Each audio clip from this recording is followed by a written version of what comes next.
The quest for mental purity and the eradication of unwholesome thoughts is an age-old endeavor that transcends cultures and epochs.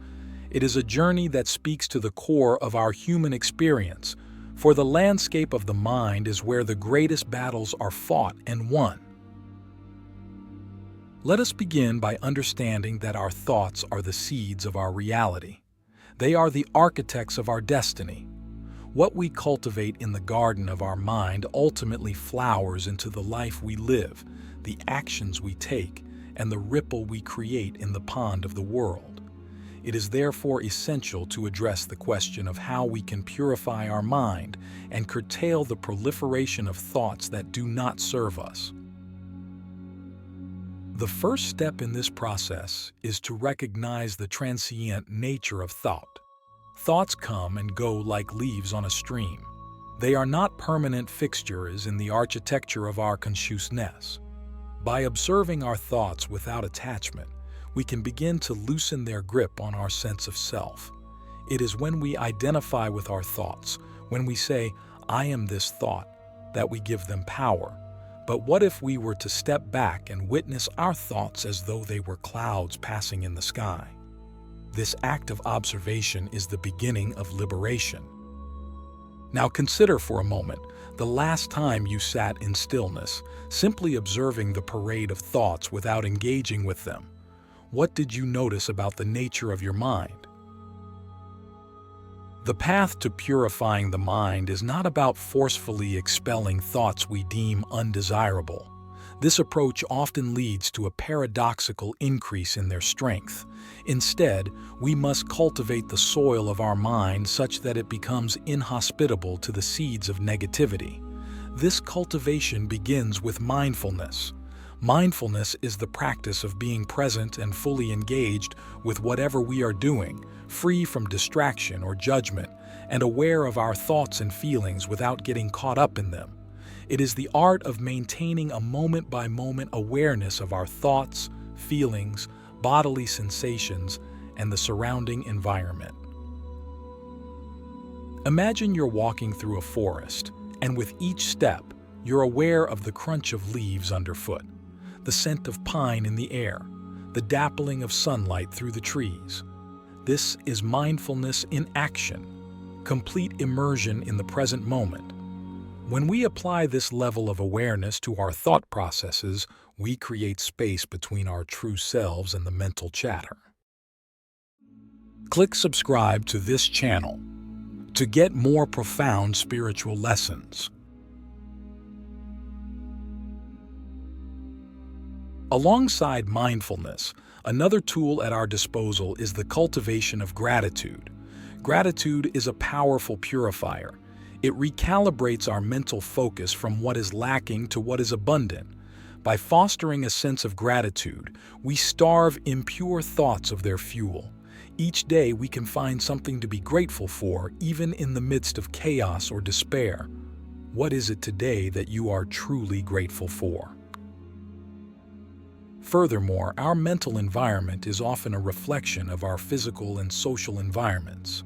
To purify the mind, we must curate the input we receive from the world around us. This means being judicious about the media we consume, the conversations we engage in, and the company we keep.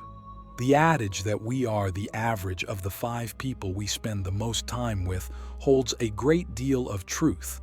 So, we must ask, who are we allowing into our inner circle, and how are they affecting the purity of our mind? Now let us shift our attention to the power of reflection. Reflection is the practice of regularly turning our attention inward to examine our thoughts, beliefs, and values. It is in these moments of quiet introspection that we can discern the roots of our impure thoughts. Often, they stem from unresolved pain, unmet needs, or unhealed wounds. By shining the light of awareness on these dark corners of our psyche, we initiate the process of healing and purification. What might you discover if you were to reflect on the origins of your recurring negative thoughts? In addition to reflection, we must engage in the act of forgiveness. Forgiveness is not just an altruistic gesture towards others. It is first and foremost a gift we give ourselves. It is the release of the shackles of resentment that bind us to the past and muddy our mental waters. When we forgive, we purify our mind of the toxic residue of grudges and bitterness. Whom might you forgive today? And how might that act of forgiveness cleanse your own mind? As we conclude this first part of our exploration, it is crucial to recognize that the mind is a dynamic entity, constantly in flux. The pursuit of mental purity is not a one-time event but a lifelong process. It demands patience, persistence, and a gentle yet firm hand. The luminous mind, cultivating clarity and compassion. Progressing further into our exploration of mental purity, we now turn to the cultivation of clarity and compassion, two essential elements that act as the sun and water to the garden of our mind. Clarity allows us to see thoughts for what they truly are: ephemeral, impersonal phenomena. Compassion, on the other hand, softens our hearts and enables us to meet both our own and others' thoughts with kindness rather than judgment. Clarity is achieved through discernment. It is the ability to see through the fog of misleading beliefs and perceptions that cloud our judgment. To gain clarity, we must challenge the veracity of our thoughts. We must investigate whether they are based on facts or if they are merely assumptions or interpretations. This process of inquiry is profound and often requires us to confront uncomfortable truths about the narratives we've constructed about ourselves and the world. Imagine you're holding a thought in your hand. Examine it as if it were an object, turning it over, looking at it from all angles. Ask yourself, is this thought true? Is it helpful? Does it lead to peace and well-being, or does it drag you down a path of distress? This kind of inquiry is the essence of clarity. Compassion is the gentle embrace that we extend towards ourselves and others when we encounter suffering. When impure thoughts arise, it is often a signal that something within us is in pain or out of balance. Compassion allows us to meet these thoughts with understanding rather than aggression. It teaches us to sit with the discomfort they bring without rushing to act on them. Consider how you react when a friend is in distress. The kindness, the listening, the space you provide. This is compassion. Now, can you offer this same compassionate presence to your own troubled thoughts? Can you sit with them, understand them, and let them pass without becoming entangled in them? The practice of meditation is an invaluable ally in the journey toward mental purity. Meditation provides the space for clarity and compassion to flourish. It is the laboratory in which we experiment with and experience the nature of our thoughts. In meditation, we learn to observe the coming and going of thoughts without getting swept away by them. We build the mental muscle of focus, which allows us to return to the present whenever we find ourselves lost in thought. When we meditate, we are not trying to create a void in our minds. Rather, we are learning to not be controlled by the contents of our minds. It is in this spacious awareness that we find peace and purity. Consider the last time you allowed yourself a moment of complete silence and stillness. What was that like for you? Another key aspect of cultivating mental purity is the practice of right speech. Our words are a reflection of our thoughts, and as such, they have the power to purify or pollute our minds as well as the minds of others. By committing to speaking truthfully, kindly, and helpfully, we align our verbal expressions with our deepest values. This alignment reinforces mental purity and helps us to avoid the entanglements of gossip, lies, or harsh words. Right speech begins with the intention to cause no harm with our words. It is a conscious choice to use our speech to build rather than to destroy, to heal rather than to wound. Every conversation is an opportunity to practice right speech. How might your interactions change if you filtered your words through the sieve of kindness, truth, and necessity? Finally, let us touch on the transformative power of loving kindness. Loving kindness, or metta, is the practice of cultivating unconditional love for ourselves and others. It is a boundless warmth, a friendliness that is not dependent on receiving anything in return. By practicing loving-kindness meditation, we gradually dissolve the barriers we have erected around our hearts. We begin to wish well for not just our friends and family, but also for strangers, and yes, even for those with whom we have difficulties.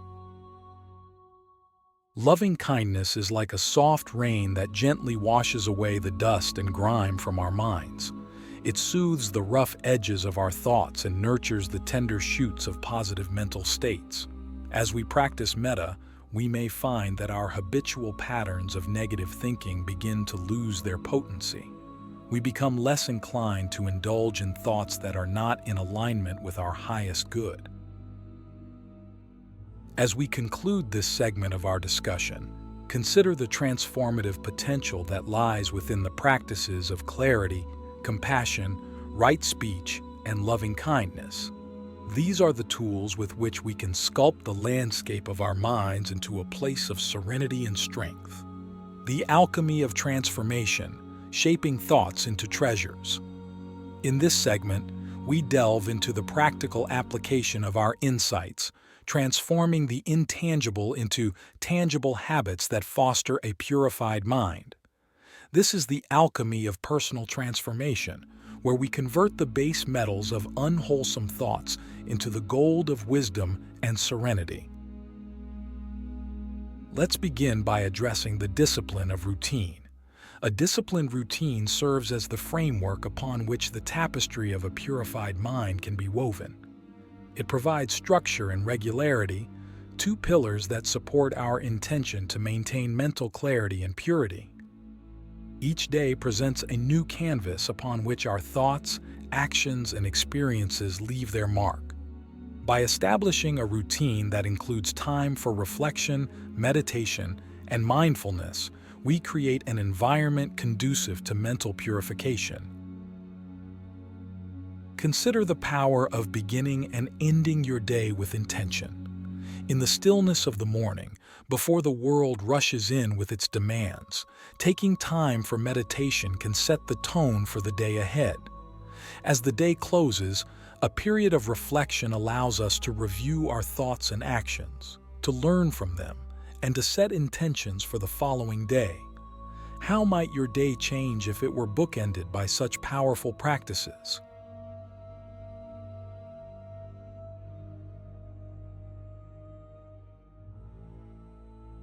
Next, let's explore the role of self-discipline in thought management.